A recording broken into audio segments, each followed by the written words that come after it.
You're listening to the Online Marketing Made Easy podcast, episode number 204. Welcome to the Online Marketing Made Easy podcast. Business advice so easy, you'll feel like you're cheating. And now your host, Amy Porterfield.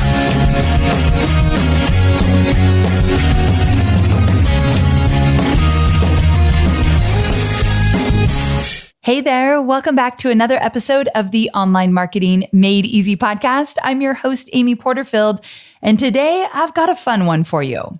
Today's guest is not only full of energy, she's got a fascinating area of focus. Well, I'm just going to say it. Teaching folks how to live like the pioneers.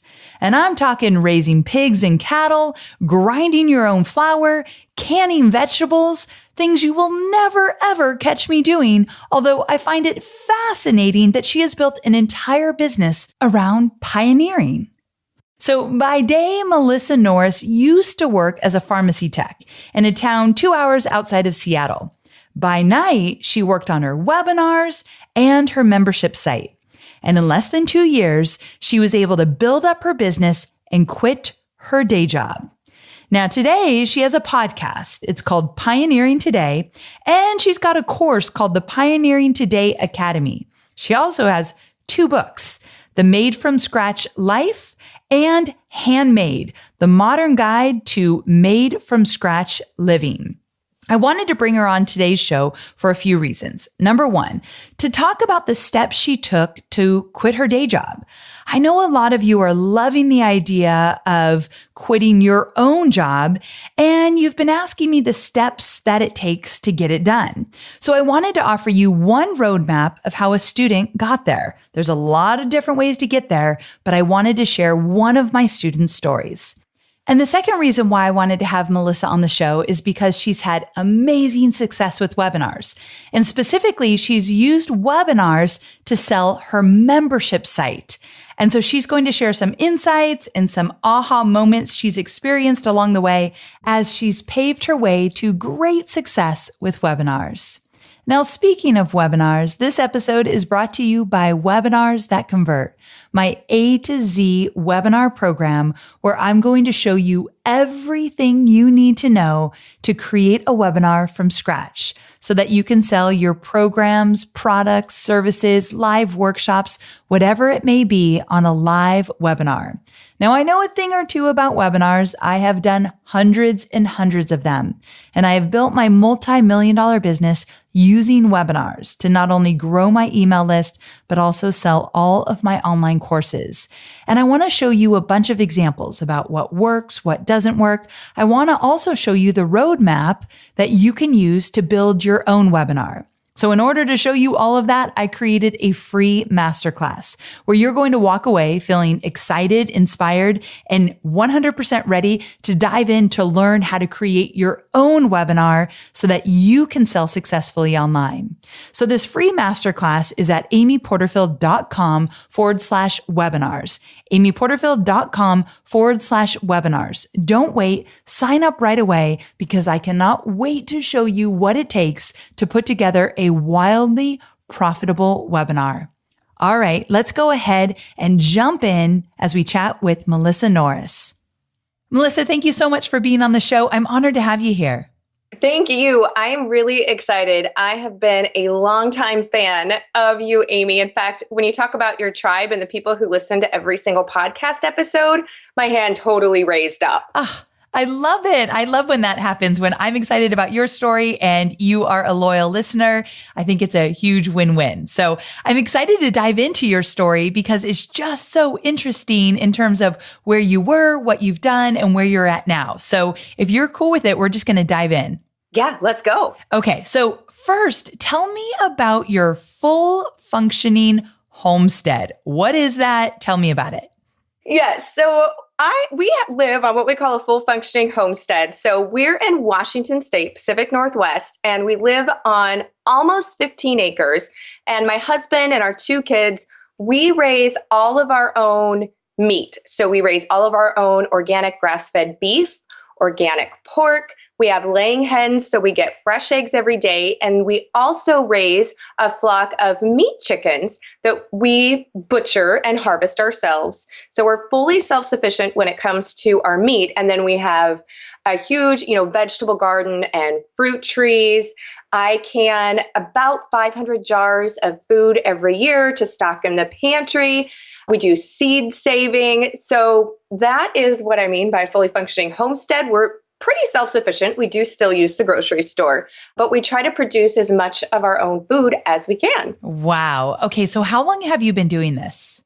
So I was raised as a homesteader. My parents, we live really rurally. And so my dad always raised our own beef. So beef is something, even growing up, I've never purchased or really ate from the store unless, you're going to a barbecue or someone else's house. So that aspect, we always had a vegetable garden. My mom always canned vegetables, and we'd pick blackberries because they just run wild here and make our jam and jelly for the year. So part of it was just a natural part of my upbringing. And I just thought everybody did that. I had no idea that it was kind of something, special or unique in a way until I was older. And so when my husband and I got married and we started our family, in fact, the first year that my husband and I were married, pre-kids, the springtime came, and in the spring with our growing season, you just naturally go out and you till up and you get the garden ready to plant. And like I said, at this time, I still thought everybody just did this. So it's our first year married. And I said, aren't you going to go, we need to borrow a rototiller or, look into getting one of our own because we need to get the soil ready. It's time to start planting pretty soon. And he kind of looks at me and he goes,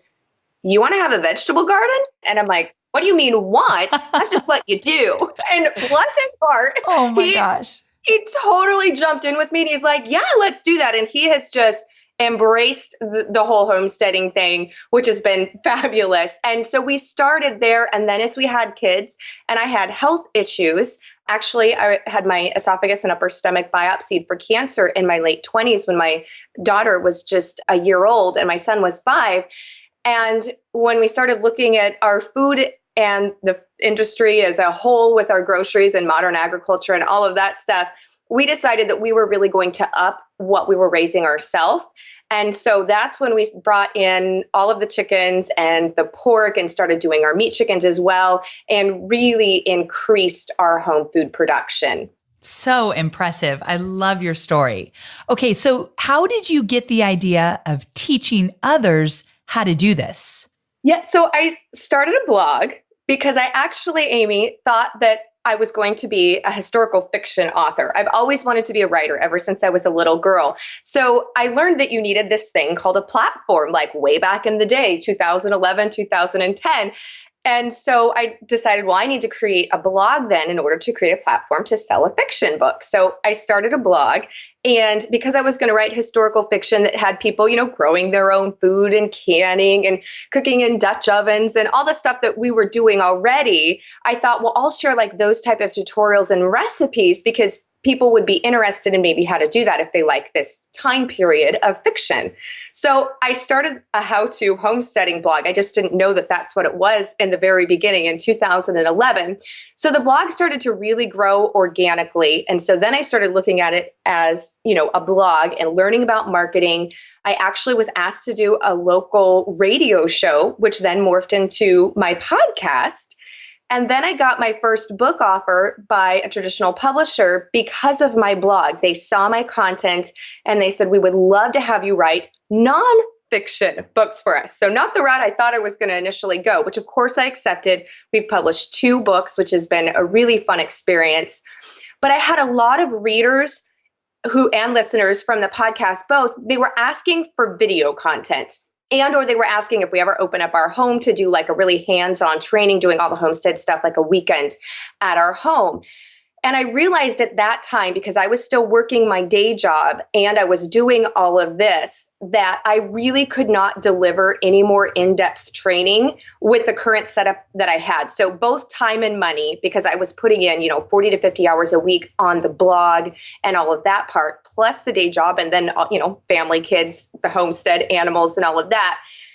But in order to provide it, I needed to invest in a platform, video hosting, equipment, and to pull that together and really do it, it had to be at a paid level. So that's when I discovered that I had a need and a want, and I wanted to do it and my readers wanted to do it, but that I had to find that way to pull it together and actually do some type of either a video course or a membership site. Gotcha. So fantastic.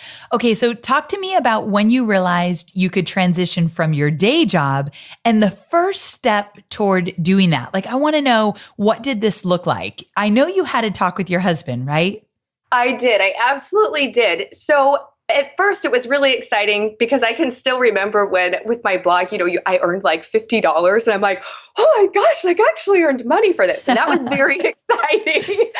That was really exciting. And so every year I was seeing growth, even though the only income levels that I had was from some advertising on the blog and affiliate marketing.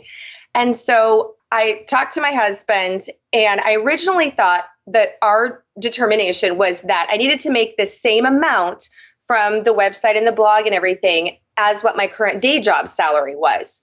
Well, because I'd never been a business owner before, I quickly realized that just because you may be taking in that dollar amount, it does not mean you're taking it home and it's going into your bank account. Right. So I started working towards the goal of doubling my salary. But in the meantime, for that growth to happen, is the money that was coming in from the business that I was getting to take home, is I started paying off any debt that we had early. So we have a mortgage, of course, and then a car payment and some medical bills and that type of thing. So I started taking all of the extra money, and instead of just, going and putting it in our bank account and spending it, I put it all towards bills. So I started with our medical bills, then I was able to pay off my car a year early. So that meant that when I was positioned to quit my day job, that our monthly bills were also lower, just as kind of a safety net. And it's always smart to pay off our debt first, right? So brilliant. I love that. Just to give you peace of mind when you left your day job. That's great. Yeah. And it also was really motivating because when I could show my husband, like, look, I was able to take this amount of cash that I earned from the business and we paid off this loan. Like, it was really exciting for both of us. And it was really extra motivation on my part because I'm like, this is so awesome. Yes. So then you realize, okay, I need to double my salary in order to be able to quit my day job. And I think you were telling me that you wanted to make a certain amount for a full year before you quit your day job. I did, because with marketing, especially with what I was doing, and when you're in business for yourself, not every month is the same. It's not that guaranteed paycheck, the same amount that you usually or normally would get, from when you're working a set number of hours. And so we needed to know that it was true sustainability and that level was going to stay there. Because if I just was making my same monthly salary for, say, 3 months in a row, well, something could really shift. So I needed to know for sure that it was holding before I went ahead and made that leap, because I do live so rurally. Finding another job, a pharmacy technician is what I have my certification in. I would be looking at a commute of at least 1 to 1.5 hours one way from where I live for the next pharmacies. So I had to really make sure that it was going to hold before we made that jump. So you could say we're not as much risk taking as probably a lot of people in that position, but I had to make sure that it was solid, because once I quit, there was no going back. One of the key principles here that I absolutely love is that you took baby steps and you didn't rush this and you were patient. And I think that all really paid off for you. So I absolutely love your way of thinking in terms of moving from your day job. Now, just so I'm really clear, you were going to double your salary in your side hustle. So basically, before you left your day job, your side hustle had to make twice as much as you were making as a pharmacy technician. Am I understanding that right? Absolutely. And I should say gross wise, because then I knew, that I would be taking home close to what it was. So my business had to be making gross double my salary from my day job. Gotcha. Now, here's a question I get asked all the time from my students who are building their online businesses. They say, Amy, how can I possibly have time to build this side hustle when I have a full-time job and kids and a life and all this crazy stuff that's going on? How do you ever make time? Please give me some insight on how you made that happen. Oh my goodness. Because it's not easy, right? It's not easy. And I want people to know that it's not that, kind of walk in the park dream thing that we sometimes like to romanticize when we're thinking about it. It's a lot of hard work. Is it worth it? Absolutely. I mean, this is my passion, sharing this with people and doing it. It truly is. But TV was not a thing that I watched. I would get up in the morning early and I would do about 2 hours of work. So it could be writing a blog post, recording a podcast episode. I would even shoot my videos before I would go to work. So I would literally get up at 6:00 a.m. and I would can a run of peaches and would be videoing that whole thing for the video course and then go to work and then come home, do dinner, take care of the animals, the kids, all of that. And then after the kids were in bed and all of that was done, put in about another 2 hours. So it was some long days, and I'll be honest, I was getting really tired, but I knew that the payoff was going to be coming. And I also gave myself a timeline that if this does not start to pay off in a certain amount of time, then I'm going to step back and decide, do I keep pursuing this or do I just do the day job? Because I knew long-term sustainability that it would not be possible for me to keep that pace, but in a short term, it was. So good. That's such a great thing for my audience to hear. It's not like you have to keep this pace forever, but this is reality and you are running 2 jobs at one time. And I love that your niche is so different than mine. The fact that you're getting up at 6 a.m., creating videos for your audience. What was it? Can a run of peaches? Wait, what was that term you used? Yes. Oh, sorry for talking homesteading lingo. So yes. It's so cool. Oh, good. So yeah, I was doing all of our own food preservation, and literally my membership site and my courses is I'm taking you through step by step everything that we do seasonally on our homestead. So in the summertime, when your fruit harvest is on, I would need to can. And when I say a run, that's how many jars will fit in my canner at once. Okay. So I was canning 5 quarts of peaches before work that morning. And so I needed to video that whole process. And then the beauty of it is then I have we have that food to eat and I'm stocking our pantry, which is part of our goals. So it was kind of twofold process there, so I was doing my work, but I was documenting it at the same time. I absolutely love it. And here's the deal. I hate the word hustle. And I've told my listeners this before. I feel that hustle can run you into the ground. However, in your first few years of business, I don't think you can get around it. So you were definitely hustling there. And I love that we're talking about it and making it very apparent that it wasn't easy, but I love what you also said. So totally worth it. So this is great. Okay. So I'm going to keep moving you forward.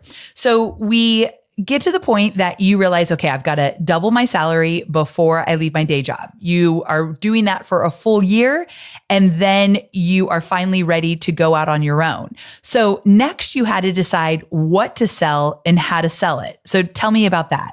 Yes. And I do want to mention one thing, though. I did start decreasing my hours, and I also let my employer know that that was my end goal.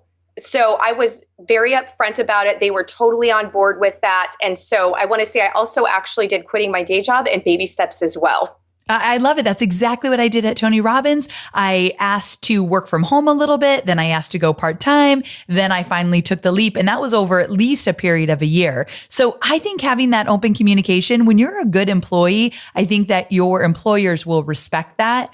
And not always, but many instances. So you and I were very lucky in that. We were. In fact, it's fabulous because they actually they sell my books for me at the pharmacy. So it's a great it's really been a great business, but I did a relationship between us. I did want to share that point as well. But yeah, so I realized I needed to double the money and then deciding what to sell and how to sell it. So at the time, my income streams, like I said, was ad revenue from the blog, the website, and then also affiliate marketing. but I did not have my own product to sell. And I knew to really continue the growth and to make this a full-time living that I had to have something to sell. And I'd been playing with the idea of doing video courses and or a membership site for a long time, but the technology and I did not know how to do it. So it was kind of holding me back.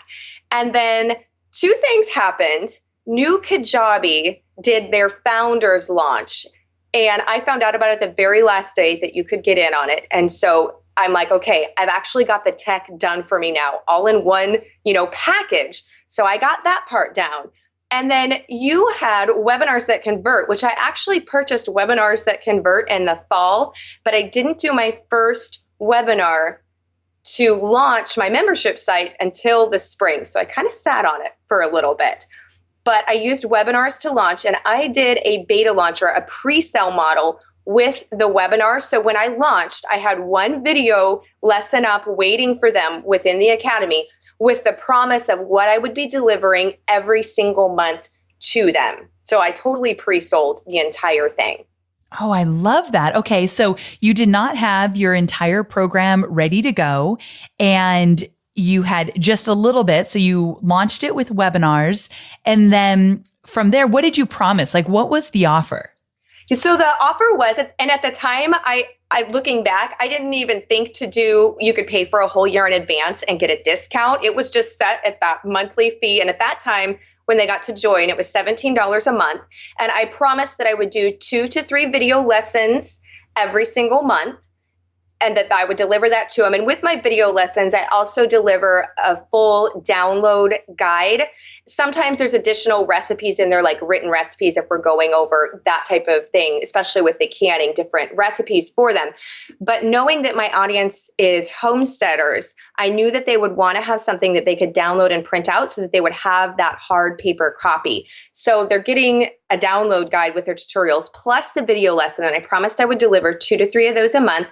And then we also did a private Facebook group, and I promised I would do a bonus Q&A session once a month as well. So that's what I promised to deliver when we first launched, and have stayed with that. And you were scrappy at the time, meaning like you were doing your own video editing and getting this all together. Did you have a team behind you at all? I had no team, Amy. And honestly, I'm looking into more, but I still shoot all of my own videos, and I still edit all of my own videos. I still do all of that. I'm looking at creating a team. So that's an area that I'm really looking forward to moving into this year, but I still do it myself. And like I said, I just am totally self-taught. So I want to let you know, because I think that's intimidating for a lot of people, is thinking I need to have, and I did invest in a really good light, good audio equipment, a good camera, but you don't have to have it all totally professionally done. You can deliver and then grow and improve. Yes, this is such a great story, because it really is going to resonate with so many people listening right now. They don't have a team. They are doing it on their own. They don't really know the technology. Self-taught is totally okay. As long as you stick with it, you're going to figure it out. So many great lessons here. Okay. So now we're actually getting to the good stuff. Not that other stuff wasn't good, but we're really getting into it now, because at this point you start to invest more time into your business, because now you don't have this other full-time job. You can give it your all. Step 3 was actually that you sold a membership site as a beta. And we already went over all of that, but I didn't actually declare it as step 3. So now we're getting into step 4. And this stuff is even better than before, because you're starting to invest more time into your business. You've quit your day job. You're in it. You're making things happen. So step 4 is scaling, and you dedicated more hours to the business. So talk to me about what that looked like. Yeah, so for scaling is I really wanted to be able to invest more time to my members, to my core people. And Amy, you have done a great model of that. I'm going to be honest. I have purchased a lot of courses. I used to have like shiny object syndrome, where I just purchased every course that came along. I really was immersing myself in learning. And you have been the example to me, because even though I purchased Webinars That Convert when you first launched it, which has been years back now, you show up and you still provide hands-on training, you're present in the groups, and you're still helping your members even way far down the road. And of all the courses that I've joined, I've been frustrated to see the lack of that. And so I wanted to make sure that I could provide that same thing back to my members. So I've been able to survey them. I've been able to get into the group more and find out really what they need more of from me, and then how I can deliver that as well. So a lot of this scaling is I wanted to make sure I was keeping really good care of my core people, and then doing more webinars. So this year, I'm really excited. We're getting ready to launch in just a couple of weeks to do more webinars, looking at the things that really worked. And honestly, webinars is the very best converter for me to bring new people in, and not just to bring new people into the membership site, but to have them stay. So that retention level off of a webinar is much stronger. So I'm looking to do more webinars this year than I have in the past. And I can do that now. I can actually have different times and days of the week because I don't have to work that around my work schedule. So I'm really excited to play and then optimize and find out which of those is working the best now. Such a great feeling when you do all the work to finally let go of the day job.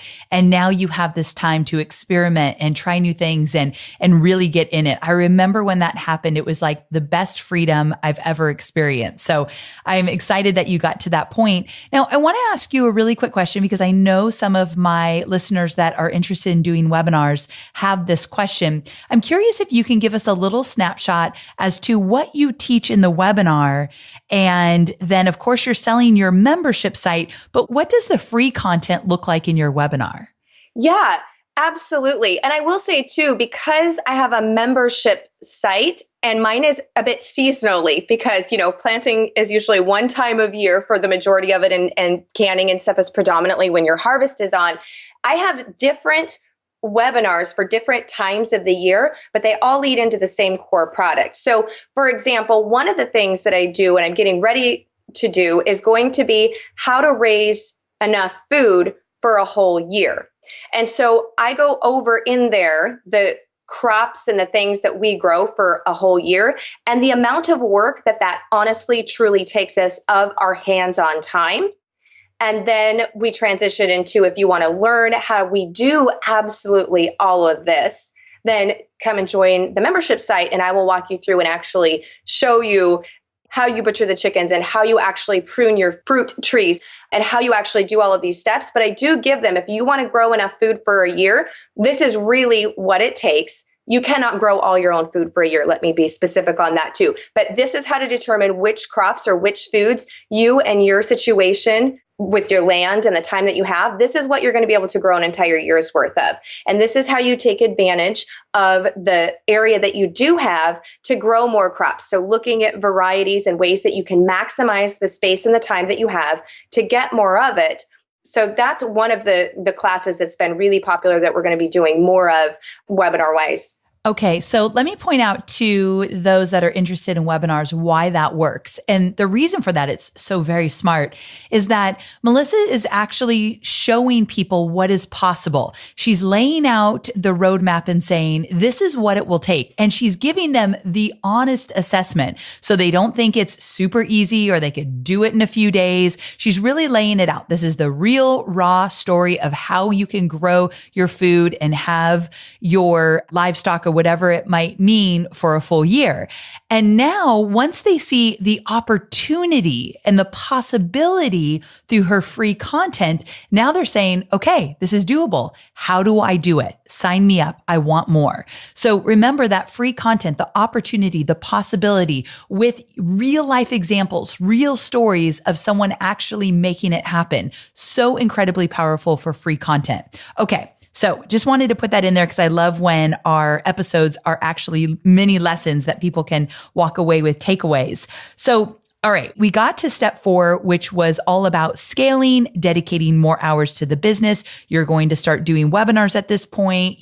I love these seasonal webinars. So fantastic for what you do. But once you started seeing results and you knew it was working, what was the final step that you took? I know you had a big goal for yourself to kind of seal it all together. Like, okay, this is actually working. We are moving full steam ahead. Yeah, so I had a numbers goal as far as how many people were going to be in the membership. And for me, it was 100. When I first launched, I'm like, okay, when I have 100 members in my membership site, that's my ultimate goal. And we're there. And of course, one of the fun things about goals is as soon as you reach it, then you're ready to boom, stretch that bad boy out and reach it again. Yeah.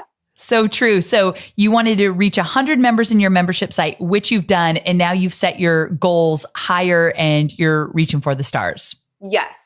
Fantastic. Okay. So now that we've gone through the steps of what it looked like for you to leave your full-time job and turn your side hustle into a real job that you're doing at home every single day, I want to talk to you about your membership site, because I don't talk about membership sites very much on my podcast, but it's a topic that comes up a lot. So let's just take a few quick minutes to talk about this. How many times do you add new content to your membership site? And what kind of stuff do you add to the membership site?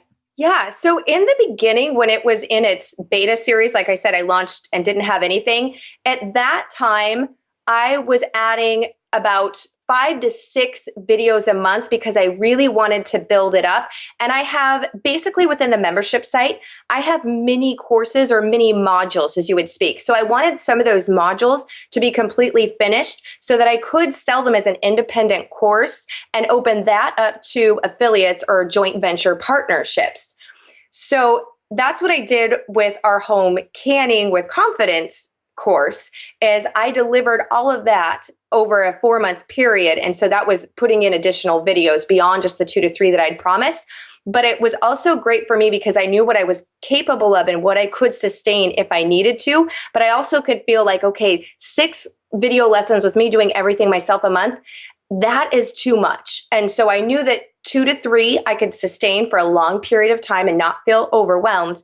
And I kind of also like to under promise and over deliver whenever possible. So I felt like those first 3 months that those people who came in with me and trusted me without anything being there, that I was delivering to them double the amount that I said. So I kind of liked that aspect as well, but long term that wouldn't work. So now long term, what I do is 2 to 3 video lessons a month. And those average anywhere from 10 to 20 minutes. It just depends on how detailed the tutorial is on what I'm doing. But what I like to do is for those 2 to 3 videos every month are linked together. So they're kind of mini series and you can go deeper and deeper with the lessons.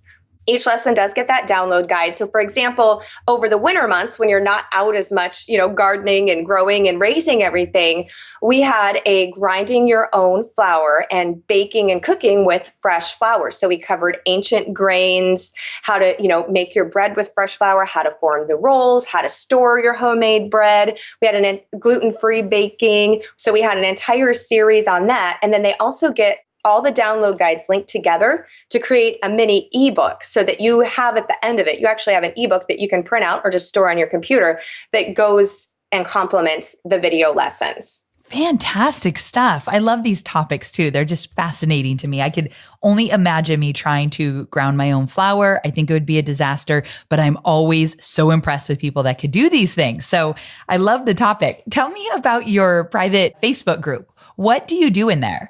The private Facebook group honestly has been one of the biggest assets to the whole membership site. So the group is a true community, which happens in your private Facebook groups, Amy, but it doesn't happen in every single one that I've been a part of with courses. So I go in there at least once a month and we'll do a private Facebook Live. So it'll be a Q&A or it'll be a special type of training. It's not always a Q&A. Sometimes it's just live. Like actually in January, I was showing how to completely reorganize and redo your kitchen and your pantry for maximum efficiency because I needed to do it. And so I walked everybody through live. And then throughout the whole month, everybody is posting their after pictures. So you can see everybody who's doing it, giving additional ideas. So it's been really fun like that. Not everybody in the group, but most people within the groups, they will post pictures of what they're doing. And there's just a really great support system that has naturally happened where people are giving great advice. I was not able to get in the group at the time. I was actually at my day job. And one of the members was having trouble with her pressure canner and she didn't know how to fix it and she didn't know what to do. And so she sent out an SOS for help in the group. And another member said, just here's my phone number. Call me. She was an experienced pressure canner. She said, I'll walk you through what to do. Call me right now. I'll help you. We'll get this figured out. That to me is amazing. And so yes, they did. They totally connected. They gave each other phone numbers. She totally helped her, solved it, got it fixed. And I was like, that's just amazing to me to see that level of help coming together in a community. And I was just floored and like, wow, I feel really honored to just be a part of it.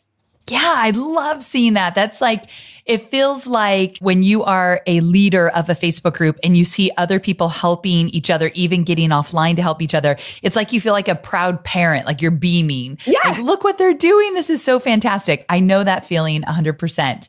I forgot to ask you earlier, how much do you charge for your membership site? Yeah, so currently it's $27 a month. And if you join and prepay for a year, you get a discount. And you also get an awesome bonus. You get both of my books, the physical paperback copies, shipped to you. Oh, cool. I love adding that extra in there when people pay in full. Now, speaking of extras, you do some really fun things to keep your members engaged. So share with me some of those aspects. Yeah. So for example, when my new book, Handmade, came out this past October, if you were in my membership site, then you got an email 4 days before anybody else, and you got the opportunity to purchase the book early, but you also got a special discount, and you also had the option, if you purchased it, you got it at a discount, and then you also could get some little free mini measuring spoons. And so I had a limited edition of these measuring spoons. So I opened it up to just my members first, because if I had sold out from just them, it wouldn't have even went to the public.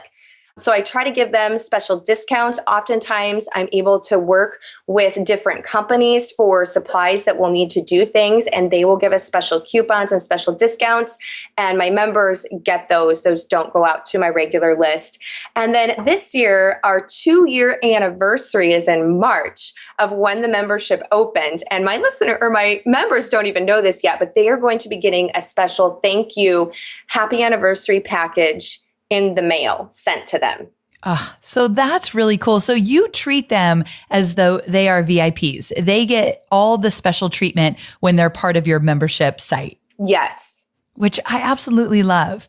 Okay. So what do you think are 1 or 2 pieces that really click for you when you were selling a membership site? I'd love just a few takeaways, whether they had to do with webinars or just selling a membership site in general. Give me a few takeaways before we wrap it up. Yeah, well, I really liked the membership model because I could build it and release it at the same time that I was earning some money back for it to help offset the costs. And the reason that I liked the membership site too is because I could release a few videos and then I can get instant feedback on it from the members. And this was especially in the beginning, but even now, like I just put in January, what are some things that you need help with this year? So it really makes sure that I'm delivering to them the content and the help that they need, not just what I think they need, because it's not always the same. Sometimes it is. And so I loved the idea of the membership site, not only being able to deliver what my members really need and to get feedback and to fine tune it, but then I'm also able to take that content, because these are my core people, right? And I can look at that content and I can reverse engineer back some of my blog posts and my lead magnets and my tripwires so that it funnels in a lot better for better conversion and that everything is congruent and matching up. So fantastic. And tell me a little bit about some of your ahas with your sales sequence. Oh my goodness. So this was one of the things that I love so much about webinars that convert. So I really need a blueprint. I'm a person that you give me a recipe and boom, boom, boom, I'm going to follow it. I'm going to get it done. I might alter it where needed, but I really work well if I have an outline or a proven blueprint, proven recipe type thing. So that was one of the things that I loved about webinars that convert when you were describing a program like, oh my goodness, this is for me. But one of the things that I didn't even know until I actually got into the program was your email, your pre-boarding for webinars, email sequence, and then the follow-up sequence, and how you even had this whole email segment to send to people who are on your list who didn't sign up for the webinar, but that still gives your offer. it was fantastic. And so I used that, of course, for my webinars. But then I also reverse engineered those emails and tailored them for different campaigns. So if I was doing an affiliate campaign or a promotion for a different type of product, I would go back to those emails and use them and, of course, rewrite them for whatever it was. But that was really powerful. I think that alone was almost as powerful as the whole webinar part. So just truth be known, I'm a little bit embarrassed because when I asked you that question, Melissa, I actually didn't know you were going to give a shining review to webinars that convert. So thank you so much for that. But I had known you had mentioned the fact that you were sending these follow-up emails and that they were powerful. So thank you. I didn't mean to set you up to give me a glowing review, but I appreciate it all the same. But with that, I just had this light bulb moment and I have to ask you, and this is something we didn't talk about before we actually got on this interview, but you talk about tripwires and affiliates and re-engineering email campaigns and doing webinars. Like you talk about some high level things. Do you have a marketing background? Like how do you know all these things coming from being in pharmaceuticals? Like how's that happening? Oh my goodness, nothing to do with my day job. No, I have no marketing background whatsoever. I am your girl of pull up your bootstraps, and mine are literal bootstraps because I wear rubber boots. And just learning it. So following your podcast, Amy, yours was I don't even know how I found you, but I have been following your website and your podcast for years, probably the very first episodes, and then following other online marketers, digital marketer, perpetual traffic, really just immersing myself and really learning from the people that I think are doing a good job. I mean, if I'm listening to your podcast and it helps me, or if I'm following somebody online and the content that they're delivering to me works, then I look and I'm like, why is that working on me? Especially when not only does it work for me to sign up or whatever to buy the product, but I get the results from it. So I guess I'm a really big fan of reverse engineering on always, but I am totally just a student of you have to get in there and you have to learn it.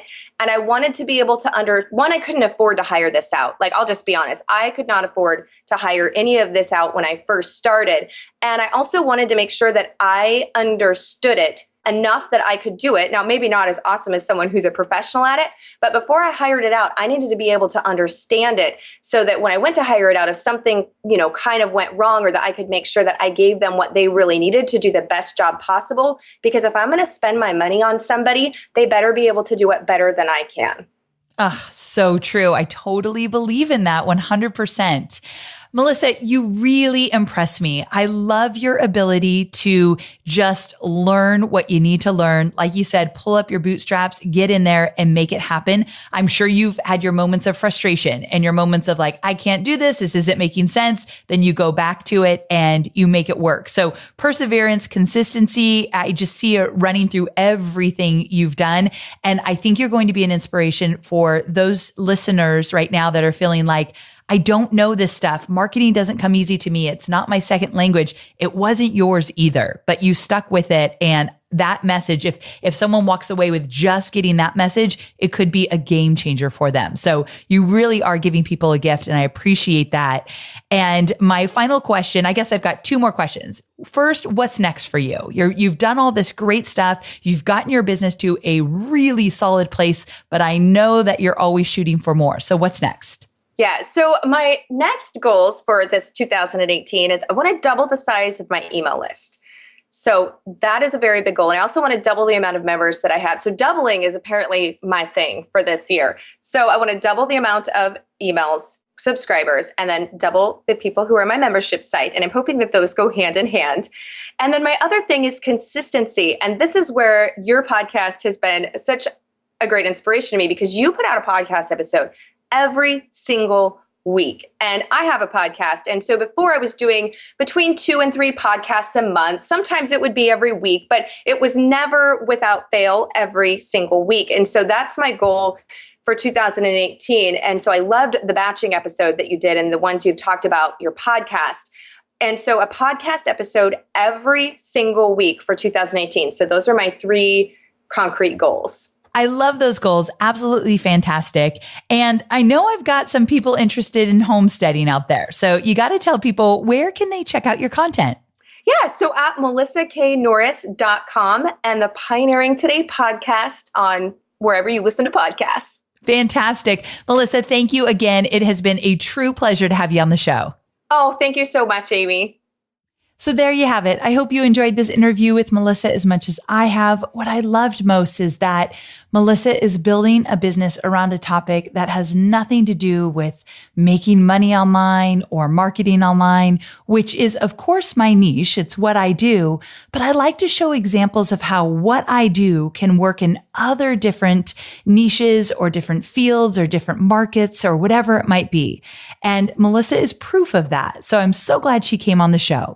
Now, don't forget that this episode is sponsored by Webinars That Convert. If you want to learn how to create your first wildly profitable webinar to sell your online course or your membership site or your live workshop and do it right the first time out, then you've got to get on my free masterclass, amyporterfield.com/webinars. This course is exactly what Melissa used in order to promote and market her membership site. So if you want to see what Melissa used to see the success that she now has, you've got to check out my free masterclass, amyporterfield.com/webinars. Okay, I cannot wait to talk to you again next week. We've got an awesome episode planned for you. I'll see you again soon. Bye for now.